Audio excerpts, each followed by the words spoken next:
All right, here we go. Lil Blurry, welcome to VladTV. What's up? Nice to meet you. Your first interview ever. Yeah. And you're how old? I just turned 13. You just turned 13. You're on the roller coaster ride of your life right now, aren't you? Yeah, it's crazy. How does it feel? It's crazy. It's fast. Yeah? Okay, so let's start in the beginning. You're from California? Yeah, San Francisco, actually. San Francisco, specifically San Francisco? Yeah, born and raised. Okay, I actually grew up in San Mateo. Really? That's Yeah. crazy. And then I went to school in Berkeley, in Oakland. So I'm Bay Area. Nice. Yeah, that's what's up. So what part of San Francisco did you grow up in? The outer Richmond, near the beach, kind of, Ocean Beach. Yeah, the Richmond District. Yeah. That's what's up. So, do you remember when you first got into doing music? Or actually, do you remember when you first got into music? When I was 3, I started playing piano. I've been just playing like piano, drums, guitar, pretty much my whole life. But now I just make like this melodic music. So at 3 years old, okay, so this is interesting. At 3 years old, you're barely speaking. Yeah. And you're probably just potty trained not too long ago. Right. You know, I mean, you were basically pissing on yourself like maybe 6 months before that. How did that translate into actually picking up a musical instrument? When I was like 4, I think that's when I could finally like put my hands on the piano and actually like use it. I could play like both hands like a song when I was almost like 4 or 5. Like 4 or 5. So 4 years old, there's like little pianos around the house? Yeah. My dad got me one. Okay. And you started playing it and creating melodies? Yeah. No, just playing songs in general. Songs that you have already heard or your own songs? I used to listen to like Weezer, like rock bands and stuff. Okay.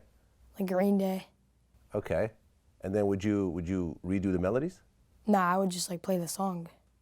Oh, play the actual song? Yeah, on like the keyboard, like a cover kind of. So you could hear a song and replay it? Yeah, pretty much. From 4 or 5 years old?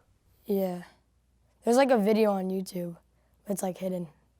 Okay. No one can find it. So 4 or 5 years old, you started playing the piano. And then was it just piano or other things as well? It was pretty much piano and like the drums. Just piano and drums. Okay. Now, I can really imagine that driving your parents crazy, playing the drums at 5 years old. Yeah. Because you guys were living in what, a house, apartment?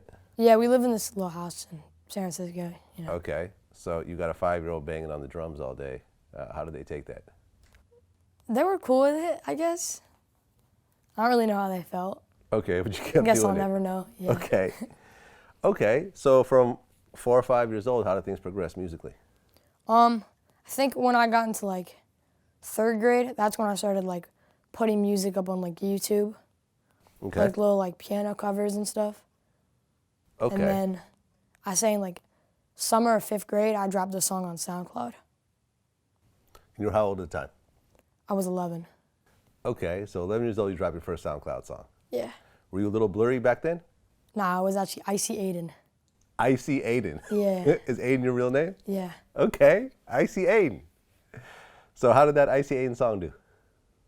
It did a little 100 streams. 100? Yeah. Okay, it's a nice start. Yeah, To think that suddenly being 11 and 100 people listen to your song? Yeah, I know, I was so happy. Right, that's what I'm saying. You finally got that first little taste of fame at that point. Right. Okay. And what kind of music were you listening to at that point? A lot of like Chief Keef. I know it sounds funny. My cousin showed me it. Yeah, man, Chief Keef is kind of, he really holds the torch for like everyone under. And Lil Yachty. And Lil Yachty? Yeah. I think Lil Yachty was probably like my biggest inspiration. Okay, so you're listening to Chief Keef and Lil Yachty. And Chief Keef kind of ushered in what I feel is like the current era of hip hop. You know, he was really like, if you make the Mount Rushmore of new rappers, Chief Keef would definitely be up there. Okay, so were you rapping at that point as Icy Aiden? No, I was just playing around. You know, I was just having fun with it. Okay. So when did Lil Blurry come around? 7th grade. That's when I took everything seriously. Okay. I dropped my first song. And you were how old at the time? I was 12. At 12 years old, you created Lil Blurry. Yeah. Why that name? I don't know. Blocking out the haters. I can't see them. They're too blurry. Yeah. Okay. So Lil Blurry came out, You know, rest in peace, Icy Aiden. You know, he's not around anymore. But Lil Blurry now hits the scene, and you start dropping music as that. Yeah. And what were the first few songs? I dropped Emotions and got on all platforms. Then I shot a little video for it, and I got a manager, and that's when everything changed. Well, the Emotions video dropped in July. Yeah.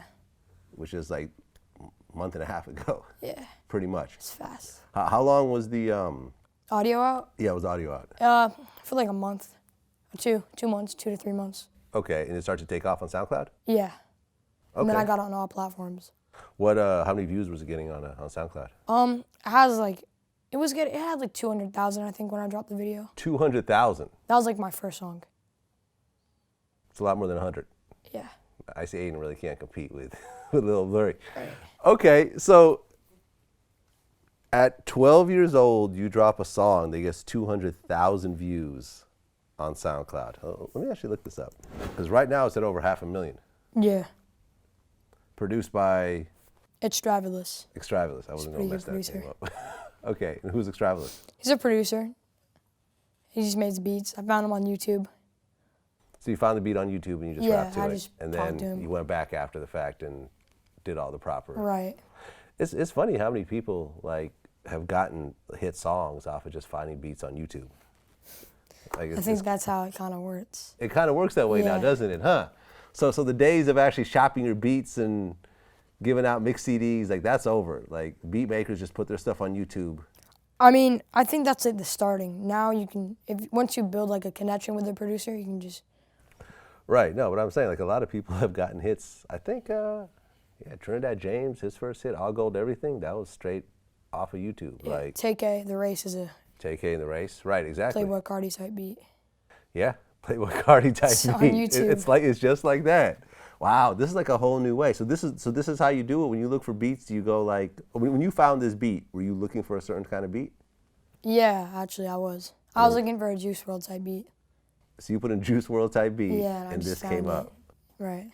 That's kind of dope. Like, I was going through beats for like a good couple hours, and I heard it, and I was like, this is the one.